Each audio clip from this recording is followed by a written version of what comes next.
Hey friends, என்ன miracle தானே கேட்குறீங்க?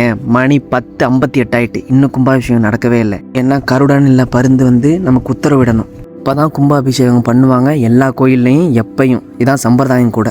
டக்குன்னு ஐயர் ஒருத்தர் மேலே காமிச்சாடு பாருங்க ஃப்ரெண்ட்ஸ். எல்லா மக்களும் அதை பார்க்க ஆரம்பிச்சிட்டாங்க.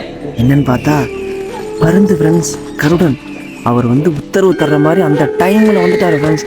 நான் கூட நினச்சேன் இதையும் வராது, என்ன நடக்க போதோ அப்படின்னு சொல்லி நினச்சிட்டு இருந்தேன். கரெக்டாக அது வந்ததுக்கப்புறம் கும்பாபிஷேகத்தை பண்ண ஆரம்பிச்சிட்டாங்க. எனக்கு அந்த நேரத்தில் என்ன சொல்கிறதுனே தெரியல ஃப்ரெண்ட்ஸ். உடம்பெல்லாம் புல் அரிக்குது, கால் கையெல்லாம் படப்படன்னு நடுக்குது. நான் பக்கத்தில் சொல்லிக்கிட்டு இருந்தேன், இந்த ஐயர்லாம் ஏதோ காக்காவையும் குருவியும் காமிச்சு விட்டு இதான் பருந்துன்னு சொல்லிட்டு கும்பாபிஷேகத்தை பண்ணிவிடுவாங்க பாருங்களேன் அப்படின்னு நினச்சி சொல்லிக்கிட்டு இருந்தேன் ஃப்ரெண்ட்ஸ். நான் சொன்னதெல்லாம் பொய்யாக்குற மாதிரி பருந்து வந்து பிரதிபலித்து மாஸ் காட்டிட்டு ஃப்ரெண்ட்ஸ்.